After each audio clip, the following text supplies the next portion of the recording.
umaga. This morning, let us study nitong napakadampak sa Do You Love God? Before we proceed, let us pray first. Tayo manalangin. Father in heaven, this moment, dear Lord, we come unto Thee. We ask for Your presence and guidance and understanding upang kami, Panginoon, ay matuto at mabless sa Inyong mga salita. I pray that the power of the Holy Spirit be filled in our midst so that we will be blessed sa mensahe ngayong umaga. Thank you, Lord, for hearing and answering our prayer, for we ask in the loving name of Jesus. Amen. Are you ready, mga kapatid? Amen. So, do you love God? Hello? Mahal ba ninyo? Mahal ba natin ang Diyos? Amen. How can we know, or how can we show our love to God? Paano natin may pakita ang ating pag-ibig sa Diyos? Alam niyo, ang isang babae, kapag tinatanong yung kanyang manliligaw, mahal mo ba ako? Si Carolee talagang napapangiti. No? Mahal mo ba ako? Yan ang tanong ay tanong ng pag-confirm o pag-affirm if you really love someone, paano mo ngayon may pakita? May mga tao na ang kanilang pagmamahal ay hindi sinasabi, Ate Rosa, kundi ay ipinapakita. Halimbawa na lamang si Brother Rick, si Papsi, ay laging nagrereklamo si Sister Nene o si Mamsi na bakit ba naman kasi hindi ka nag-I love you sa akin? Diba? Yan ang tanong niya eh. Never, ang sabi nila, since nag-asawa sila, ay kailanman lamang hindi narinig yung salitang I love you. Diba? Kahit na talagang sweet naman sila. Ang sabi naman ni paring Rick, ni Papsi Rick ay, okay lang na hindi ko sabihin sa iyo, at least ipinaramdam ko. Diba? Ba talaga naman si Ate Rosa sanay na sa expert, no? Action speak louder than words, di ba? Mayroon namang iba na I love you nakakasawa na hindi naman naramdaman. Aba, parang ang lakas ng tango ni Sister Ellen. Talagang, totoo yan. Di ba? Paano natin maipadama kung tunay tayong nagmamahal? Merong isang babae sa amin, isang dalaga. Sino ba yung dalaga rito na may edad na? Yung pinakamay. Sister Maris, ilang taong ka na? 24. Bata pa. Sinong mas older na dalaga kay Sister Maris? Sister Charlene. Sister Charlene, may boyfriend kasi. May boyfriend din naman pala, Sister Maris, ano? Lahat. Merong isang dalaga sa amin na 30 plus na. Walang boyfriend, no? Walang boyfriend, Sister pangalan to, Erica. Walang boyfriend siya. One day, merong isang lalaking naligaw doon sa amin. Taga Masbate City. And then sa amin kasi uso yung baili-baili ba? No? Sweet music. Doon sa bailihan, nung kasi ako ay hindi pa Adventist, nakatry ako ng sweet music. No? Nakatry kayo noon, mga kapatid. Ay, merong isang babae doon na ang sabi ng lalaki ay gusto kitang ligawan. Yung babae na ito ay since birth walang boyfriend. Aba, ang sabi ng babae, bakit? Mahal mo ba ako? Ang sabi ng lalaki, yes, I love you. Aba. Kinikilig si Sister Julie. Diba? Yes, I love you, sabi ng lalaki. Alam niyo, sabi ng babae, kung totoong mahal mo ako, pakasalan mo ako. Brother Ian, kung totoong mahal mo si Sister Charlene, pakasalan mo. Amen. Yun ang sabi ng babae. 30 plus na siya, 35. Sabi ng babae, kasi ang babae gusto na rin niya mag-asawa, walang naligaw na lalaki roon. Pakasalan mo ako. Aba, 1 linggong nagkakilala, 1 linggong nagmamahalan, nagkasalan. Expert sa awitan, Sister Ana. Ang tawag doon ay 1 linggong pag-ibig. Kanta yan ni Emil Napapin ba yun? Aba, ngayon ay meron silang 3 anak. Di ba? So, pinatunayan niya ang kanyang pag-ibig. Kayo mga minamahal na narito, mahal niyo ba ang Panginoon? Can you say amen? Mahal ba natin ang Panginoon? Paano natin mapakita na mahal natin ang Panginoon? Mga kapatid, alam nyo ba itong binasa ni Brother Obet na matatagpuan sa Matthew chapter 22 verses 36 to 38, there was a scribe, isang eskriba na nagtanong sa ating Panginoon, which is the first commandment of all? Itong tanong na ito, mga kapatid, gaya ng sa ating lesson kanina, para sukatin ang ating Panginoong Yesus. Pero ang sabi ng ating Panginoon, mga minamahal, when a scribe asked the Lord, Teacher, which is the greatest commandment in the law? Jesus said, or replied, love the Lord your God with all your heart, and with all your soul, and with all your mind. This is the first and the greatest commandment. Wow! When you study the Bible, mga kapatid, you can see that there are 611 na mga kautusan. But among those commandments, there is what we call the greatest commandment. Anong utos yun? Love the Lord your God with all your heart, with all your soul, and with all your mind. Meaning, with our whole being, mahalin natin ang Panginoon. Alam nyo ba, this answer of Jesus Christ is quoted in the book of Deuteronomy, chapter 6. Ito'y tinatawag, mga minamahal, in chapter 6 of Matthew, Deuteronomy, in verse 4, may tinatawag, mga kapatid, na Shema. Ano ang tawag? Shema. Itong Shema, nakalagay doon, Hear, O Israel, the Lord our God is one, Lord. Sa Hebrew, Shema Yisrael, Yahweh Eloheno, Yahweh Echad. Pagkatapos ay idinugtong yung nandito sa verses 5 to 8. Ano ang sabi? And you must love the Lord your God with all your heart, all your strength, and all your soul. Ito'y kinote pala ng ating Panginoong Yesus when He gave His answer to the scribe who asked to Him, ay sabi niya, mahalin mo ang Panginoon, quoted sa Deuteronomy.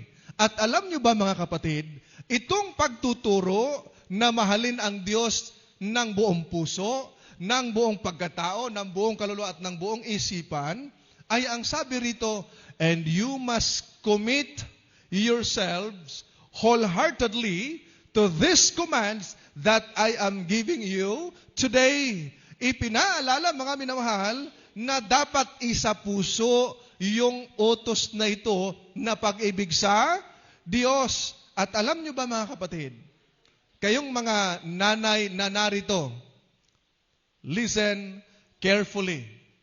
At sa mga dalaga na magiging nanay someday, listen carefully.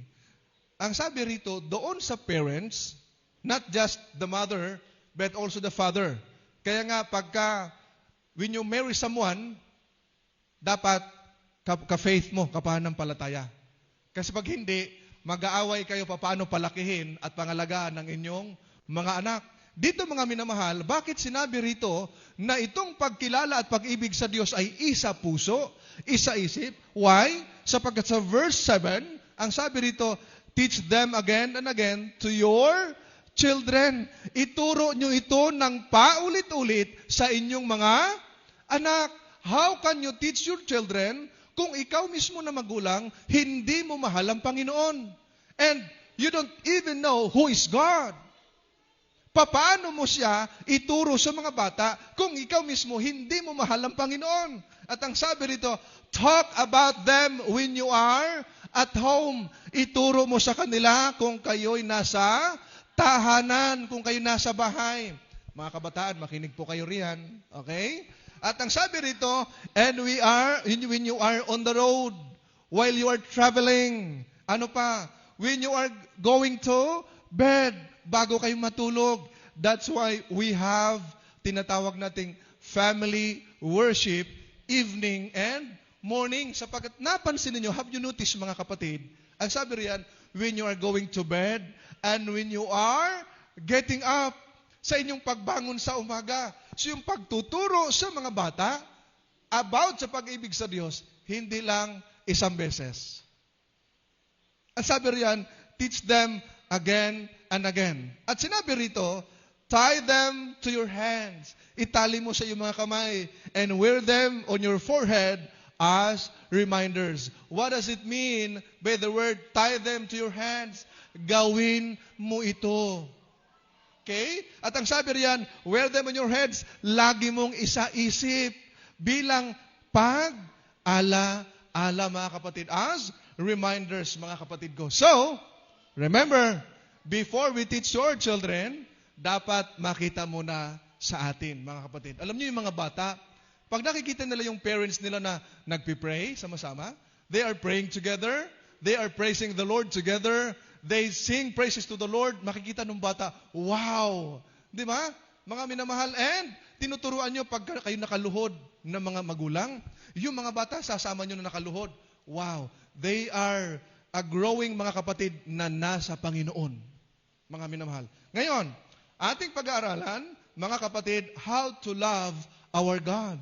Kasi, ano nga yung title ng ating message ngayong umaga? Do you love God? Ngayon, the question is, how to love our God? Paano natin mahalin ang ating Panginoong Diyos? I want you to write it down sa ating mga points para pag there was somebody who asked you, meron kayong sagot. Number 1, points. Loving God is to worship Him. Ang pag-ibig sa Diyos ay sa pagpapakita, pamagitan ng pagsamba sa Kanya. That's why we are here inside this church building. Anong ginagawa natin? We are worshiping God. We are not here para tayo maritisan. Wala tayo rito para mag-sleeping beauty. Mga minamahal, pag maritisan o di kaya kung ano-anong ginagawa. We are here to worship God. Sumasamba tayo sa Diyos, mga kapatid ko. Amen? So, ang sabi rito, sa Luke chapter 4 verse 8, Thou shalt worship the Lord thy God, and Him only shall thou serve. Ipinaalala sa atin, isa sa pagpapakita ng ating pag-ibig sa Diyos ay sa ating pagsamba sa Kanya. That's why, mga minamahal, sa panahon ng ating pagsamba, huwag nating ipagpalit sa ibang appointment unless emergency. Unless it talks about life and death, huwag ninyong ipagpalit.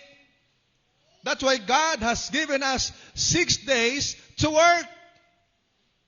And on the 7th day, all of His children ay dapat naroon sa loob ng kapilya, sumasamba. Wala doon sa iba't ibang lugar kung saan-saan. Wala rin sa bahay because we are Christ followers. Every Saturday, don't you know, mga minamahal, that tuwing Sabado, si Kristo ay nasa simbahan nung narito siya sa lupa. And we are His followers kung nasaan ang head of the church, naroon tayong. Amen? Ganon, mga kapatid, ang isang patunay. The question this morning is, are we serving God faithfully? Yes. Di ba ang sabi doon ay, sambahin mo ang Diyos. Have you noticed, mga kapatid, sa verse natin binasa? Sabi riyan? Ayan, lumagpas na. Okay. Sabi riyan, Thou shalt worship the Lord and Him only thou. Sabi rito, shalt thou serve. Siya lamang ang iyong paglingkuran. Ang tanong, naglilingkod ba tayo sa Diyos ng may katapatan? Are we serving God faithfully? Ask yourselves, mga minamahal, tapat ba akong lingkod ng Diyos? If not, make your commitment to the Lord. Second one, mga minamahal, are we serving God happily? Masaya ba tayo naglilingkod sa Diyos? Baka yung paglilingkod natin sa Diyos ay hindi na blessing, burden na. Baka sasabihin natin, Sabado na naman. Yung trabaho ko, hindi ito natatapos. Yes, ang trabaho hindi natatapos. That's why make yourself available every time we worship God. Because God is the one who gave us life and strength. Mga kapatid, don't you know na hindi naman tayo makapagtrabaho kung tayo may sakit? That's why let us be thankful. We go to church to worship God, to praise Him, and to thank Him for all the blessings. That's why serving God is not a burden, but it's a blessing. Amen, mga kapatid? Ito'y isang pagpapala, mga kapatid. Pagka Sabado, dapat masaya tayo. That's why we greet each other, Happy Sabbath. Because Ang sabi ng Isaiah 58:13, Sabbath should be a delight for God's people. Ang Sabbath ay kaligayahan dapat ng mga anak ng Diyos. Nakapagpahinga ka physically sa iyong pagtatrabaho. Nakapagpahinga ka mentally. Makapag-stop ka sa pag-iisip mo sa negosyo, paano lumago, sa trabaho, paano matapos. Because ang Diyos pala ang ating pinupuntahan. Kaya tayo ay dapat nagsiserve sa Panginoon. Masaya. Pag tayo pumupunta sa mga Bible study, sa pangangaral, masaya tayo. Hindi pagdating natin doon, tinitingnan tayo ng mga audience natin. Itong taon na ito lagi nakasimangot. Di ba? Dapat masaya. Atin silang kinakamayan. Kumusta ka, sister? Hindi yung pagdating doon sa mga Bible study, ikaw yung kinukumusta ng audience natin. Uy, kumusta ka? Para ikinakasimangot palagi, ha? Diba? Dapat tayong masaya, mga kapatid. Why? Dahil we are serving God happily, mga kapatid ko. Okay? Next question. Are we serving God heartily? Oh, wow. Buong puso ba tayong naglilingkod sa Diyos? Mga kapatid, alam nyo, when your heart, mga kapatid, yung puso mo pagka hindi ka na masaya, mabigat na sa loob mo pumunta sa simbahan. When you are no longer happy in the service of the King, iba na ang kinasisiyahan ng iyong puso. Mga kapatid, let us examine ourselves. 2 Corinthians 13:5, examine yourself if you are still in the faith. Baka ma-found out mo, wala ka na pala sa pananampalataya, mga minamahal. So, ano ang sabi ng ating key text, mga kapatid? Ano ang sabi? Love the Lord with all your heart. Ang pinakasimula ay mahalin mo ang Diyos ng buong puso. Kaya the question is, are we serving God heartily? And the next one, are we serving God seriously? Seryoso ba yung paglilingkod mo sa Diyos? O di kaya ay naglilingkod ka lang o sumasamba ka lang dahil may crush ka? Oh, di ba? Nandoon ka lang kasi for the sake na may utang na loob. O di kaya ay nahihiya ka lang sa mga meron kang natulungan ka o etc. Mga kapatid, ang paglilingkod natin sa Diyos dapat buong puso. It is a response of God's goodness to us. Amen? Ang paglilingkod natin sa Diyos ay ito'y response. What is response in Tagalog? Tugon. Ito'y tugon natin sa kabutihan ng Diyos. When you wake up in the morning, do not forget to thank God for the life that He has given you, mga kapatid ko. Okay? Sorry. Next, mga kapatid. Okay, may isa pang verse. Sabi ng ating Panginoong Hesus, no man can serve two masters. Kaya, ang tao, may choice ka. Mga minamahal. Meron kang choice. At ang choice na ito, mag-determine sa iyong future, mga minamahal. No man can serve two masters, for either he will hate the one and love the other, or else he will hold to the one and despise the other. You cannot serve God and mammon, mga kapatid. Pwedeng ang pag-ibig mo ay nasa kayamanan o ang pag-ibig mo nasa Diyos. Try to re-examine ourselves, mga kapatid. Number 2. Ano ngayon number 1? Loving God is to worship Him. Number 2, loving God is to obey Him. Wow! Ang pag-ibig sa Diyos ay pag-sunod sa Kanya. That's why Christ said, if you love me, keep my commandments. Sino ang hindi nakamemorize ng verse na ito? Taas, wag na itaas ang kamay. Mga minamahal, sabi ng ating Panginoong Hesus, kung mahal ninyo ako, kung ako inyong iniibig, tutuparin ninyo ang aking mga utos. Ang sabi ng Panginoon, para pala mapatunayan mo na mahal mo ang Diyos, mga kapatid, sundin mo ang Kanyang mga utos, mga kapatid. Alam nyo ba, ang pagsunod ay mas maigi kaysa sa sakripisyo. Kasi walang saysay yung sakripisyo mo kung mali ang iyong paglilingkod at hindi ka naman sumunod sa Panginoon. Bigyan ko ng example, mga kapatid. Sa Matthew chapter 7, verses 21 to 23, sabi ni Jesus Christ, hindi lahat ng tumatawag sa akin, Lord, Lord, can enter into the kingdom of heaven. Hindi ba? Sino lamang? Yung sumusunod. Aba, may nagreklamo, Panginoon, nagpagaling kami sa iyong pangalan. That is sacrifice. Panginoon, nagpalayas kami ng demonyo sa iyong pangalan. Gumawa kami ng mga himala at mirakulo sa iyong pangalan. Anong sabi ng Panginoon? Sorry, I never knew you. Kaya sabi ni Samuel, mga kapatid, hath the Lord as great delight in burnt offerings and sacrifices, as in obeying the voice of the Lord? Behold, to obey is better than sacrifice. See, mga kapatid, nakita ninyo? Kahit anong sakripisyong ginawa mo, kung hindi ka sumunod sa Panginoon, that's nonsense. Yung kabutihang gawa mo, hindi yan paraan para maligtas ka. Mga kapatid, remember this. So, number 2? Loving God is to obey Him. Alam niyo ba, mga kapatid, sa Old Testament, nagsasalita ng maraming bagay patungkol sa pagsunod. Sabi rito, obedience leads to life. This is the Old Testament principle. Obey and live. Sumunod ka at mabuhay ka. Yun yung nasa Deuteronomy chapter 30 verse 19. Piliin mo at mabuhay ka at ang iyong pamilya. Obedience is better than sacrifice, and obedience has a reward. And higit sa lahat, obedience, mga kapatid, showing our love to Him, mga kapatid. So, ang pag-ibig sa Diyos ay ang pagsunod sa Kanya. Ano yung number 1? Loving God is to worship Him. Second one, loving God is to obey Him, mga kapatid. Number 3, hanggang 5 lang po tayo. Loving God is to put Him first. Hello? That's why, last year we had a week of prayer with the theme, God First.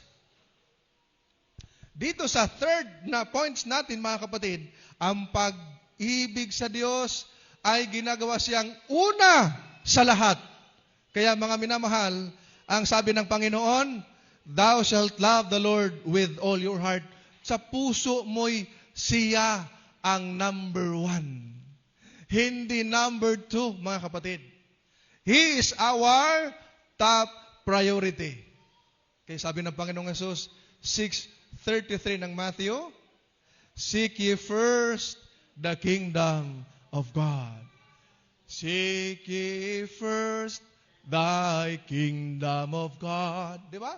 And His righteousness, and all these things shall be added unto you. Wow! Napakaganda. Hallelujah, hallelujah. Ipinaalala sa atin, mga minamahal, na unahin ang Panginoon kung mahal mo siya, mga kapatid. Ang sabi pa nga sa 73:25 ng Psalms, whom have I in heaven but thee? And there is none upon earth that I desire beside thee. Wow! Ang sabi, mga kapatid, ng isang salmista, wala akong ibang ninanais dito sa lupa, kundi ikaw lamang, Panginoon. Di ba pagka may mahal ka, wala kang ibang iibigin, siya lamang. Ganon dapat tayo, di ba? Nanay Puling sa ating Panginoon. Si Nanay Puling kasi ay wala siyang karanasan na ma-in love. Wow! Kaya, yung example ko, ang makakarelate niyan, yung mga nagka-boyfriend, di ba? Pero yung pag-ibig niya sa Diyos, sabi rito, when you love God, you must put Him first. Una siya sa ating buhay at sa ating mga puso. Like, mga kapatid, sa sinabi ng isang salmista, walang iba dito sa mundo na ninanais ko, ikaw lamang, Panginoon, mga kapatid ko. Kaya nga, ang sabi ng 1 John 2:15, love not the world because the love of the Father is not in them. Huwag mong ibigin ang mga bagay sa libutan dahil wala dyan ang pag-ibig ng Ama, mga kapatid. You will not feel the love of the Father, mga kapatid. Okay? So, implication of accepting God as King in putting Him first, mga kapatid. Tinatanggap natin ang Kanyang authority sa lahat ng aspeto ng ating buhay. Sa lahat ng lakad, gawain, una ang Panginoon. Will affect all spheres of our life sa panaan na ginagamit natin ang ating panahon, ang ating talento, ang ating mga kayamanan at lahat ng mga treasures. Sa panahon na may paglilingkod sa Diyos, huwag kayong magpaliban. Ako'y natutuwa sa itong mga kabataan na sila Brother Joshua, Sister Maris at Sister Charlene. Dahil sila ay meron pong, ano nga yung pangalan ng business nyo? Chopper? Basta yung pinaka sikat doon na lagi nire-request ni Ate Dan ay, tayo ka, takoyaki. Ayun, naka-4 na siguro akong bili noon, hindi pa man ako nakatikim noon. Talagang, binabanatan agad, ubos agad.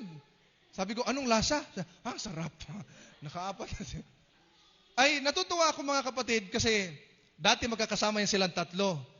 Ngayon, may schedule na sila. One time, bumili ako ng mga 10 a.m. siguro. Inaabot ako doon si Sister Maris. O sabi ko, nasaan ang 2? Ay, mamaya pa sila, pastor, sa after lunch. Ganyan, papun doon. Ay, hati sila para hindi masayang yung oras. And then, nakakatuwa na kahit nandoon sila, ay nakaka-join sila sa ating prayer meeting. Dapat ganun, kahit nandoon, basta panahon ng pagsamba, join tayo. Kasi ang nagbe-bless sa atin ay ang ating Panginoon, mga kapatid. O kahit anong ginagawa, pag panahon ng pagsamba, dapat naroon tayo, mga minamahal. Dahil, ang sabi rito, sa lahat ng aspeto ng ating buhay, dapat ang mangingibabaw ang ating Panginoon, mga kapatid. Lahat ng tinatamas at mayroong ka, buhay, kalakasan, lahat ng mayroong ka, lahat sa Diyos yan. Kaya honor God sa lahat ng bagay. The kingdom of God becomes more real to us just as we behold the reality of all these things. Di ba ang sabi niya? And all these things shall be added unto you. Nakalimutan ba natin that the one who provided our needs ay ang ating Panginoong Diyos? Ang sabi sa Philippians chapter 4 verse 19, but my God shall supply all our needs according to the riches of our Lord Jesus Christ. Amen. Kung may Kristo ka sa buhay, you have everything. Amen, mga kapatid. Pag may Kristo ka sa buhay mo, meron kang lahat. Hindi ka magkukulang, mga minamahal. Di ba? Kaya mayroon tayong kinakanta na, kahit kailan di ka nagkulang. Di ba? Dahil ang biyaya ng Panginoon sa atin ay sapat. So, we are comforted that the subject of the kingdom are objects of the care of God, mga minamahal. Number 4, loving God is to desire Him. Ano yung number 1? Loving God is to worship Him. Number 2, loving God is to obey Him. Number 3, loving God is to put Him first. And number 3, loving God is to desire Him. Araw-araw ba ninanais natin ang ating Panginoon, mga kapatid? Diba? Pagising ba sa umaga, ang Panginoon ba ang una nating ninanais? When you wake up in the morning, anong bagay ang una mong ginawa? Buklatin ang cellphone? Baka may nag-text? Baka may nag-chat? Mga minamahal? Anong unang ginagawa? Ang pinakaunang gawin, tumawag sa Panginoon. Magpasalamat sa Panginoon. Bakit? Dahil another life, another hope, another morning na binigay sa atin. Ang sabi nga ni David, O taste and see that the Lord is good. Tingnan mo na ang Diyos ay napakabuti. And the man, blessed is the man that trusted Him. Mapalad ang taong tumitiwala sa Kanya. Alam nyo, ang sabi rito ng 19 verses 9 to 10 ng Psalm, the fear of the Lord is clean, enduring forever. The judgment of the Lord are true and righteous altogether. More to be desired are they than gold, than much fine gold, sweeter also than honey and the honeycomb. Wow! Ganun ba tayo, mga minamahal? Mas dinidesire ba natin ang Panginoon kaysa mga bagay dito sa mundo? Yung iba nga, nag-backslide na dahil mas maganda ang offer ng sanlibutan at tinalikuran at kinalimutan ang Panginoon. na nagbigay sa kanya ng buhay at kalakasan. And that's the sad thing, mga kapatid. The worst thing na gagawin ng isang manampalataya ay ang tumalikod sa Diyos. That's why, lagi nating naisin ang Panginoon araw-araw para hindi tayo mawalan ng gana. Sabi nung isang nakausap ko, alam mo, Pastor, pagka ikaw pala ay medyo nalayo sa Panginoon at hindi nakakasamba, nakakawalan ng gana pumunta sa simbahan. Sabi ko, mabuti na-realize mo yan, kapatid. Magbalik loob ka na ba? Sabi niya, pag-iisipan ko muna. See? Nasabi ng talata, see, taste and see that the Lord is good. And we must desire Him every day, mga kapatid. Yes, money is attractive, but cannot satisfy. Kaya yung iba, kahit na nabibili lahat ng gusto, hindi pa na-satisfy. Yung iba pa nga, nandaraya. Have you remember, may mga tax collectors recorded in the Bible na mga mandaraya, kapatid na Felix, di ba? Na kanila pang nilalamangan ang mga tao. Kaya when when Zacchaeus encountered Jesus, ang sabi niya, Panginoon, titriplihin ko ang ibabalik ko doon sa mga nadaya ko, sa mga naloko ko, sa aking mga nalamangan. Dapat ganun tayo. Ang problema, pag inoferan ka ng mundo, nakalimutan natin ang Panginoon. Remember, yes, money is attractive, but cannot satisfy you. Hindi mo rin madadala yan pag namatay ka. Beauty is adorable, but it's faded. Ngayon may nakita kang babaeng, wow, napakaganda. Mga minamahal, ang katawan ng sabi daw ay Coca-Cola. Pero pag dumating na ang katawan ay beer na. Wow, 1.5. Ba nawala na? That's true, mga kapatid. Di ba? Nung araw, makita mo, kaganda. Tapos pagdating ay, hala, ba't ganito na yung isang? Mga kapatid, yes, beauty is adorable, but it's faded, mga kapatid. Mawawala yan.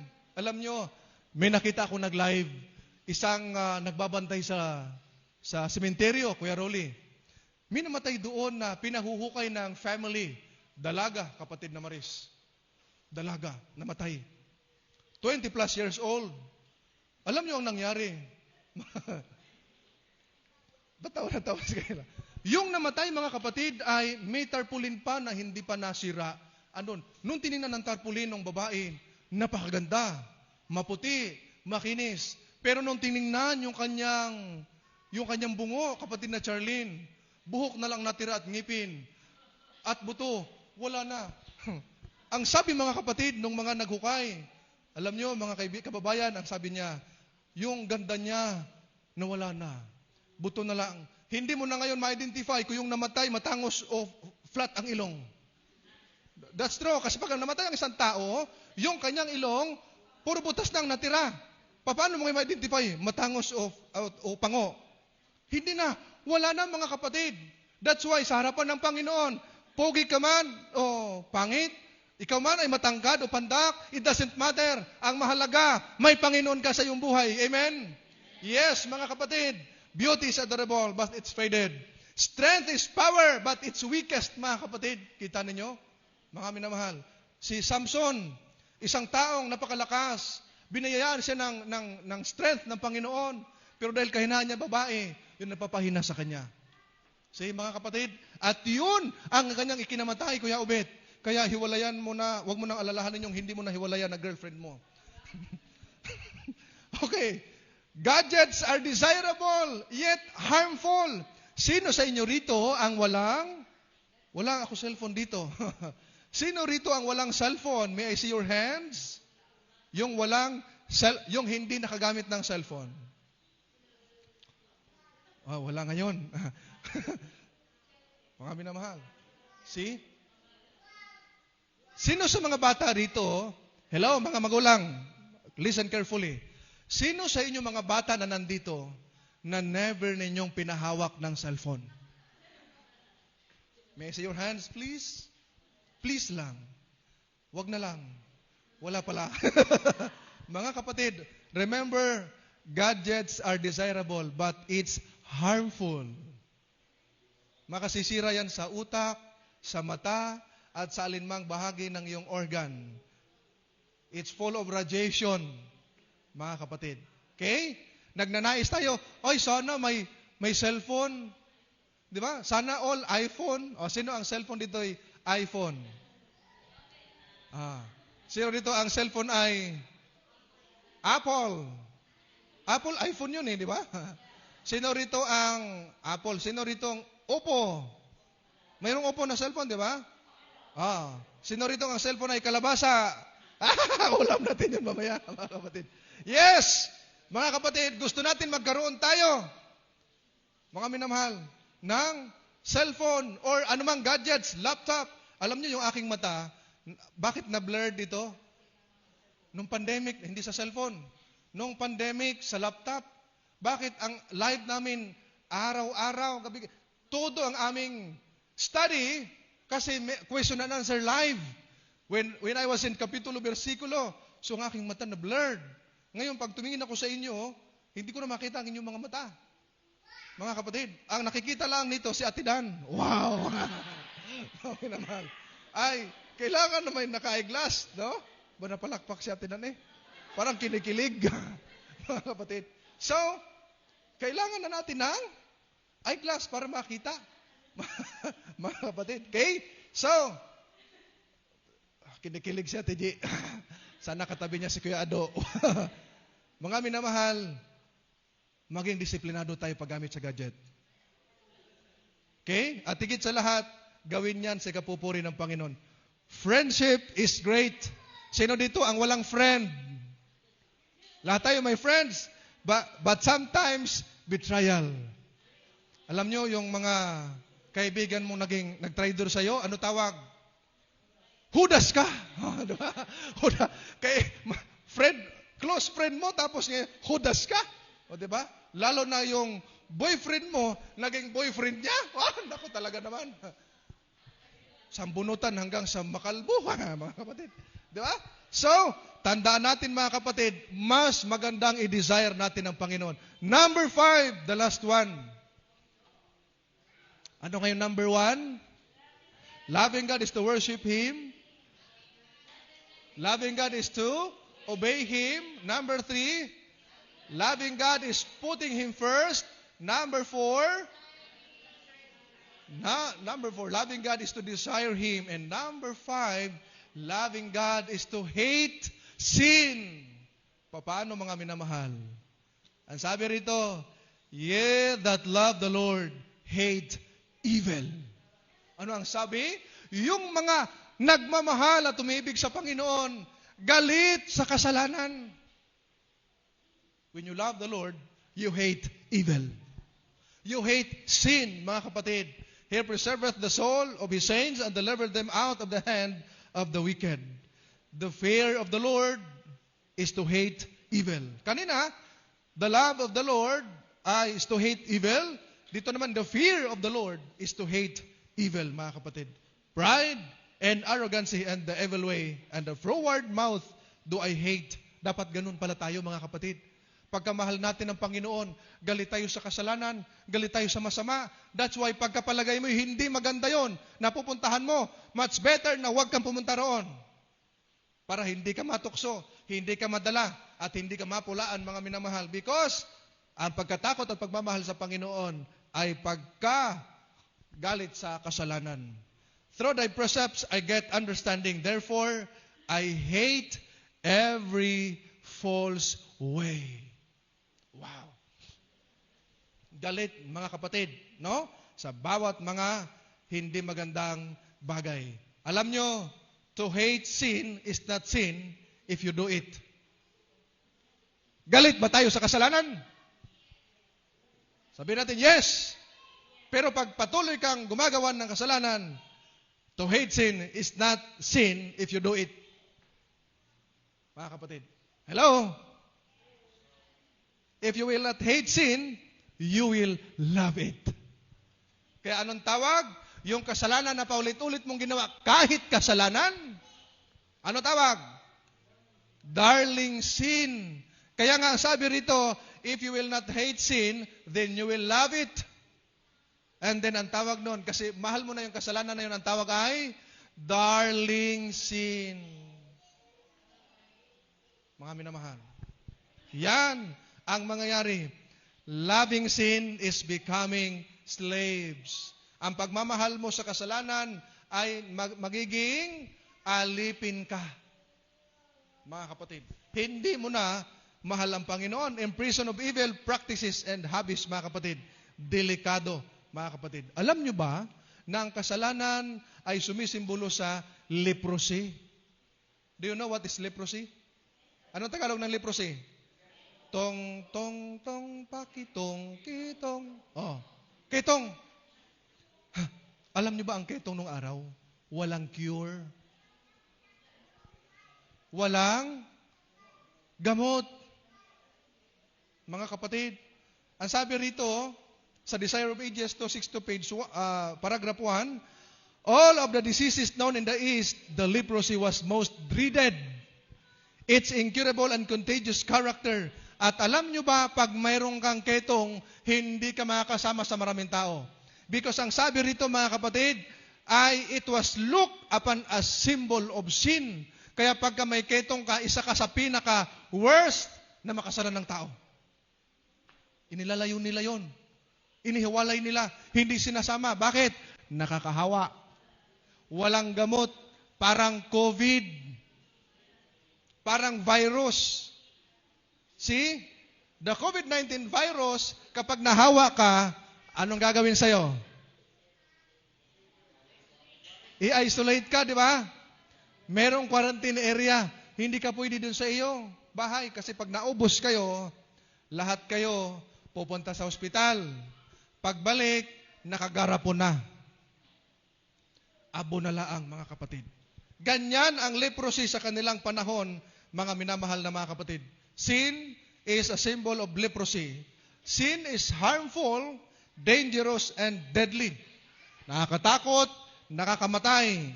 Mga minamahal, ang kasalanan ay kaaway ng Diyos. That's why, galit ang Diyos sa kasalanan. Naaawa siya at minamahal niya ang makasalanan. Okay? Mga kapatid, do not, ba't nawala? Sabi rito, ba't tumaabante? Okay. Nawawala.